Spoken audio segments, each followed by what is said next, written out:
Ainda diante do tarifaço de Donald Trump, esse momento aí de instabilidade, o setor pecuário brasileiro se prepara para consequências. Os Estados Unidos configuram como o segundo maior consumidor da carne nacional e hoje nós vamos conversar com a Atenagro sobre novas possibilidades, novos mercados, as consequências dessas medidas.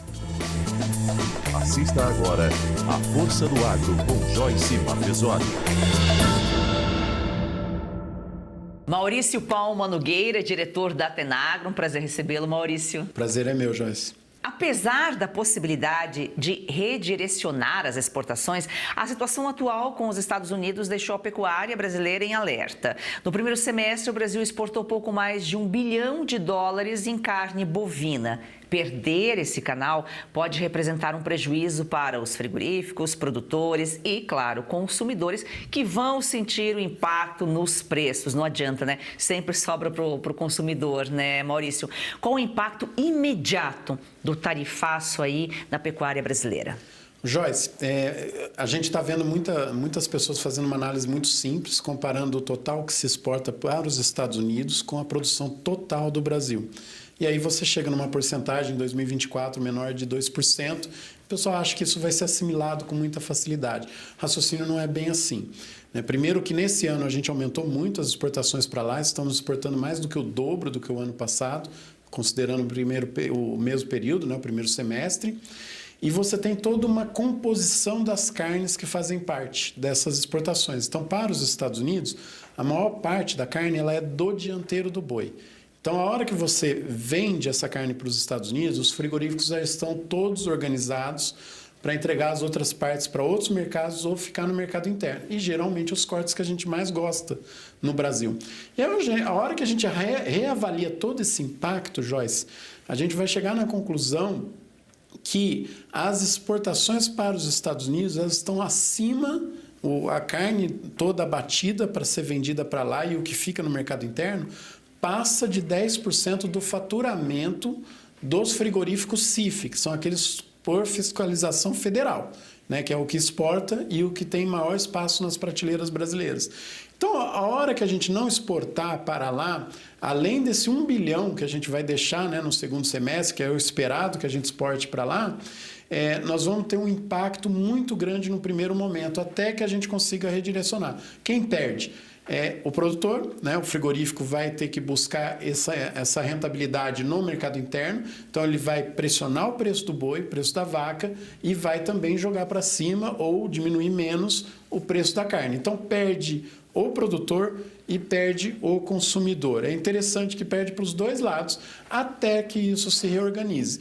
Então, no curto prazo, a gente tem um problema muito grande para enfrentar. Um intermediário que é o frigorífico, ele vai pagar menos para o produtor e vai cobrar mais do consumidor. E é interessante essa cultura de gosto, né? Gosto não se discute. Nos Estados Unidos, eles preferem essa parte do dianteiro do boi, né? É uma parte já que o Brasil, nós consumimos outros pedaços, outros cortes. A nossa carne para lá, Joyce, ela entra para fazer hambúrguer, basicamente, né? Hambúrguer ou outros produtos que usam a carne como ingrediente. Então, o que eles fazem? Eles compram a carne brasileira, assim como compram de outros mercados, só que outros mercados vão colocar a carne lá na prateleira, a nossa é para fazer o hambúrguer, né? E eles vendem a dele a preço muito mais caro. Então, hoje, se você pegar o balanço dos Estados Unidos, a projeção para 2025 é que entre importação e exportação, eles deixem um déficit no mercado internacional de 980 mil toneladas. É muito grande. Então, se eles não importarem daqui, eles vão ter que buscar outros fornecedores. Sobra espaço para o Brasil, por isso que o pessoal acha que a gente teria um problema menor. Mas olha que interessante, a gente manda para lá a carne que é para fazer hambúrguer, não os cortes. Então, isso para a gente tem um significado muito grande, porque essa carne que fica aqui, ela não seria precificada no mesmo valor que a gente manda para lá. Então, eles usam essa operação para vender a deles. Se eles não importarem da gente, vai subir o preço da carne para o consumidor lá norte-americano. Então, é outro também que não tem interesse, né, nesse problema com o Brasil. Quem está comemorando, basicamente, lá é o pecuarista norte-americano, que até já fez anúncio que é a favor, né, de que, inclusive, zere as importações brasileiras, né? Mas consumidor, tanto do Brasil como de lá, produtor daqui, está todo mundo perdendo.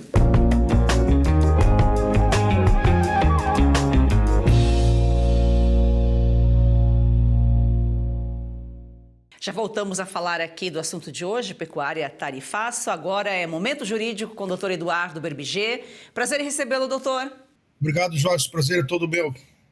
Milhares de brasileiros foram às ruas neste domingo para protestar contra as atitudes descabidas de Lula e arbitrariedades do STF. De forma pacífica, que diga-se de passagem, o recado foi dado. Há um Brasil que resiste, né, doutor? Exato, e o próprio, até um colunista de esquerda, né, crítico aos movimentos, falou que este último encontro surpreendeu pela renovação de energia, né? Diz que o pessoal muito empolgado, realmente apoiando, né, o Bolsonaro, realmente pedindo a queda do Moraes, né, e criticando o governo Lula, e bastante gente, né, na Paulista, né?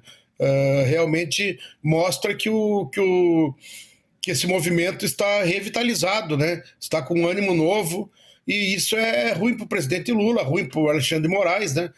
Porque todo mundo está se dando conta que o Supremo Tribunal Federal está agindo de forma equivocada, né?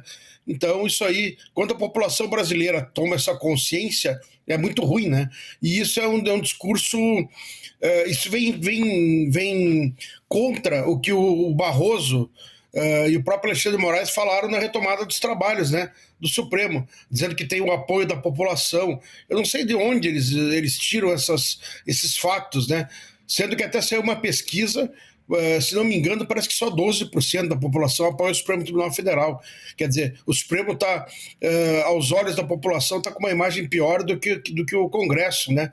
O que isso historicamente nunca aconteceu.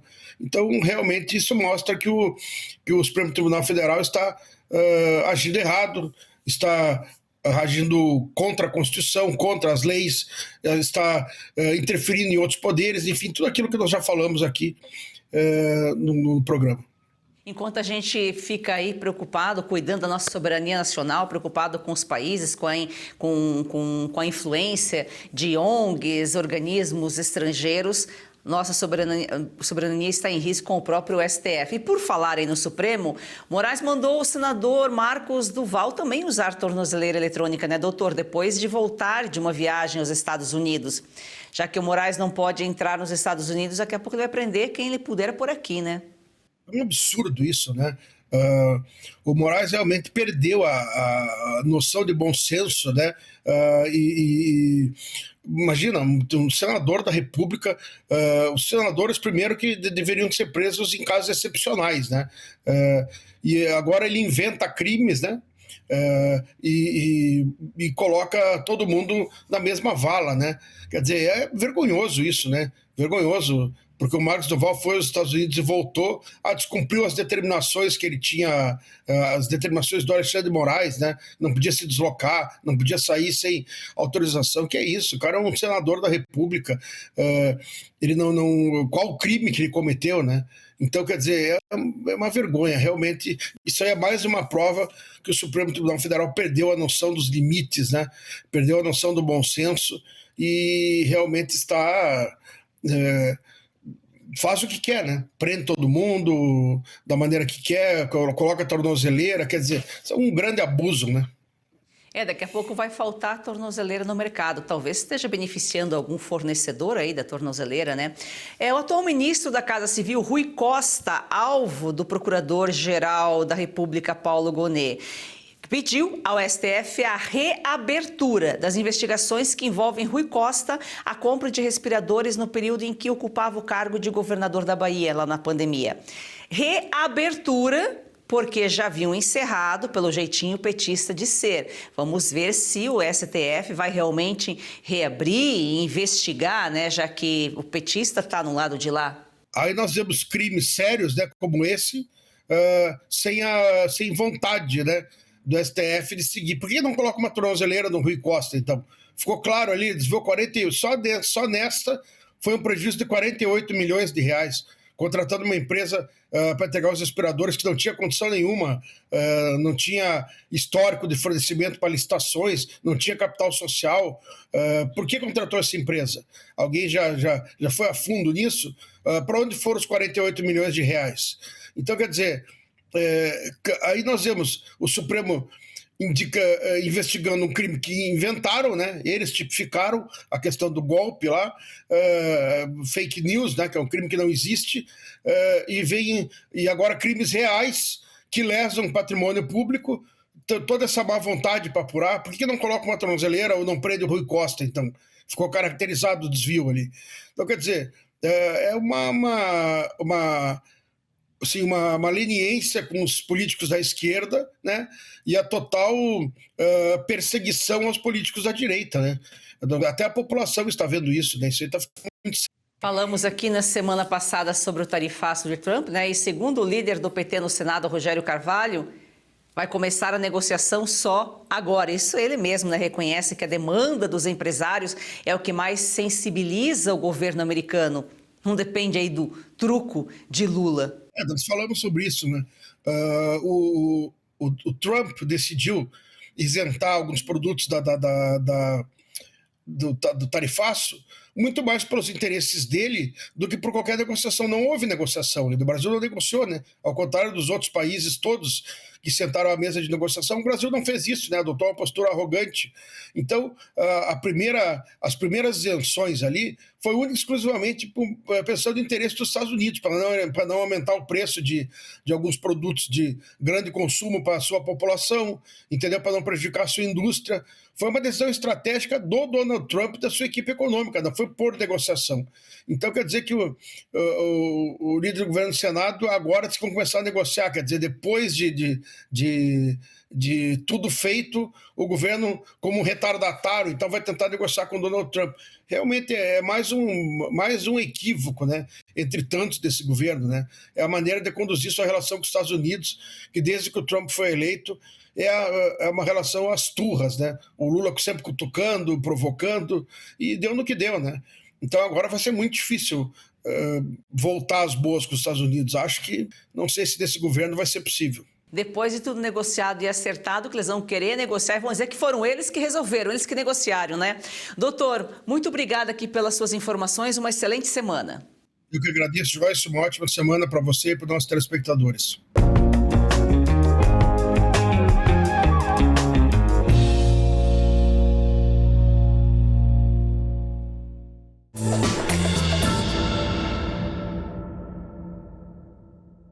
Você sempre esteve ao nosso lado na luta pela verdade. Agora é hora de avançar.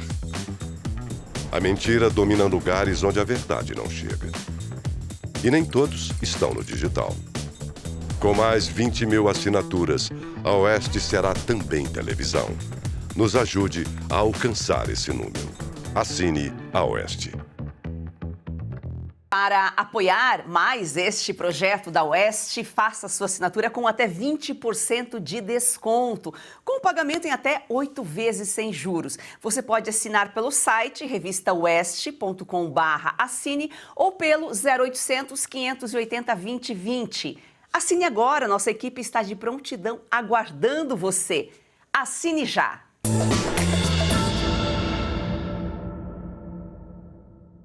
Qual que é aí o tamanho, o nível de importância do mercado norte-americano aí para as exportações brasileiras para a pecuária? Hoje, os norte-americanos são os nossos segundo maior compradores, né? Eles perdem para a China só, e eles levam mais ou menos, Joyce, 12% do que a gente exporta, né? Pelo menos no balanço do primeiro semestre, e 14% do faturamento. Então, o preço que a gente exporta para os Estados Unidos é um pouquinho acima da média total, mesmo que a gente mande para lá só cortes do dianteiro praticamente, né? 70% aí das exportações para lá são de cortes do dianteiro, que é o que vale menos aqui no Brasil.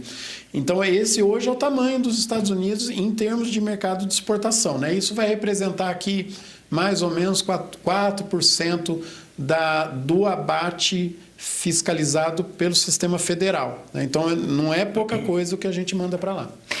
Mesmo que Tem a possibilidade de redirecionar as exportações, né, abrindo outros mercados. Não são coisas fáceis, não é uma medida fácil de acontecer, né? Tem todo um trâmite, um processo burocrático, leva um tempo.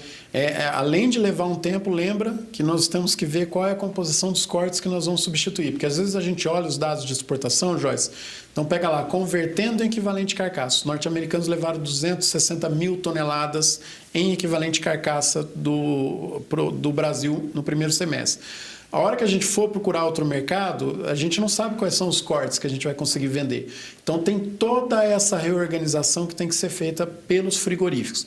E até que eles consigam se reorganizar, a gente vai sofrer pressão aqui no mercado, e aí é o que você mesmo já falou, né? Tanto o produtor fica pressionado, como a carne fica pressionada também, até que a gente consiga equilibrar tudo isso. Então leva algum tempo, né? Além da gente achar esses mercados, tem o tempo de negociação, o tempo de logística e o tempo todo para a gente reorganizar os cortes que não vão ser enviados para esses mercados. Na pecuária, a perda, o prejuízo menor ainda é para o frigorífico, né? Pelo que nós já colocamos aqui. O frigorífico, Joyce, a gente tem que lembrar que eles trabalham, é o contrário do que o pessoal pensa, eles trabalham com uma margem muito apertada. Tanto é que se você pega os balanços, mesmo os que têm capital aberto, que exportam, que têm uma presença melhor no mercado, são margens pequenas. Então imagina aqueles que não têm capital aberto, que têm uma posição de prateleira um pouco inferior ou não exportam, né? Então, nesse momento, eles tendem a sofrer um impacto muito grande também. Por isso que eles vão apertar na compra do boi. E aí, claro, quem mais vai sentir, e já aconteceu, né? Essas primeiras 2 semanas aí, a gente já viu um impacto muito maior no preço do boi, né? Então, ele joga essa pressão para o boi até que ele se reorganize. E quem vai mandar em quem perde menos ou perde mais nas próximas semanas ou meses é a oferta e demanda. Então, quanto tem de boi para comprar? Qual que está a demanda do mercado? Se a pressão é por compra, aí os frigoríficos vão acabar assimilando um aperto maior. Se eles encontram oferta, é o pecuarista que vai assimilar essa perda, né? E o consumidor sempre é o principal afetado. As pessoas sempre se perguntam, se não exportar, por que não vende aqui num preço mais em conta e tal? Mas é que o produtor já teve aquele gasto. E o que ele está vendendo agora, ele investiu no ano passado. Ele não pode também ter a perda. Não é uma conta simples para fechar, né? Não. E vamos imaginar o pior cenário, Joyce, que a gente reduza muito as exportações. Então, num primeiro momento, você teria o consumidor tendo acesso a maior quantidade de carne, porque é um desmonte que vai acontecer na pecuária. No segundo momento, provavelmente o ano que vem, ou 2027, é o contrário. Aí a pecuária para de responder, então a gente está respondendo porque nós estamos estimulados pelos bons momentos de aumento de exportação, né? Então a gente vem produzindo mais. Se isso for retirado, vai faltar produção lá na frente. E aí a gente tem o preço muito alto para o consumidor. É o mesmo que aconteceu na Argentina. Quando teve lá as retenções, no primeiro momento do desmonte da pecuária dos argentinos, a carne ficou mais acessível. Logo depois, eles perderam mais de 20 quilos de carne disponível por consumidor no país e o preço ficou absurdo, né?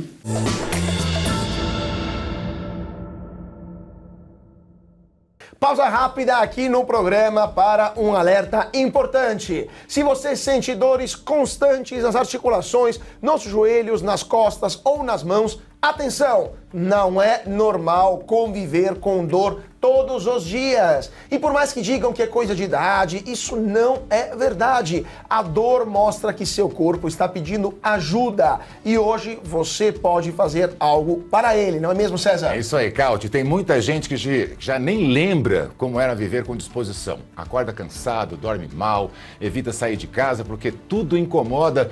E pensando nisso, a Vitae Gold desenvolveu o Vitae 7 em 1, que é um suplemento natural que reúne os 7 compostos mais eficazes no combate às dores e inflamações, todos com comprovação científica, Cauti. É isso aí, olha só, vamos dar uma olhada aqui nessa cápsula onde tem magnésio, cúrcuma, colágeno tipo 2 e outros ativos que trabalham juntos e eles ajudam a desinflamar, a proteger as articulações e reconstruir as cartilagens. Uma fórmula pensada para quem quer mais mobilidade mais conforto e mais qualidade de vida. E você sabe como é, né? Quando a dor começa a diminuir, o corpo responde, a disposição volta, o sono melhora, a energia aparece. Não é milagre, é ciência, é constância, é cuidado com você. Ligue agora para 0800 291 2200, vou repetir, 0800 291 2200, 100 primeiros que ligarem garante 70% de desconto, frete grátis para todo o Brasil e parcelamento em até 12 vezes sem juros, Cauti. E ainda tem um presente, ligando agora você leva um relógio inteligente de brinde, isso mesmo, um relógio com monitoramento de saúde, batimentos cardíacos, qualidade do sono e outras funções para acompanhar o seu bem-estar no seu dia a dia.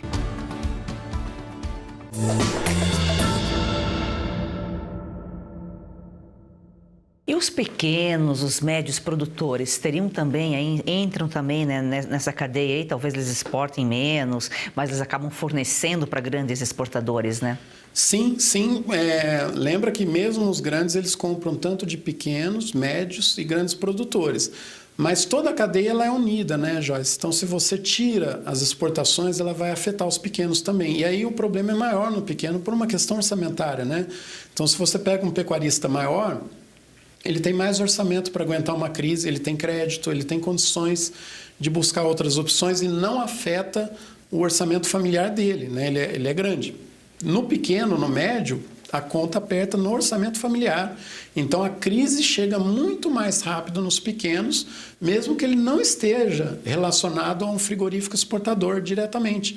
Ele vende bezerro para quem vai vender para aquele, ou ele vende para outros frigoríficos, porque a hora que a conta aperta, Joyce, os preços de todos vão descer, não é só do que exporta. Então, eu estou vendo muito pecuarista reclamando. Até frigorífico que não exporta está abaixando o preço, não exporta para os Estados Unidos, nem exporta para ninguém, está abaixando o preço, aproveitando o momento do mercado. É claro, se o mercado começa a se comportar de uma forma a pressionar os preços, todo o mercado vai despencar, não só daquele que exporta, né? Então, essa é uma reação natural do mercado, né? Agora, Maurício, a cadeia produtiva brasileira ela está preparada para lidar com essa instabilidade? A gente vive um cenário incerto, um cenário instável? Se a gente pensar, Joyce, na parte de carne, de venda de carne, o problema é maior no curto prazo, o setor está preparado para atender mercados.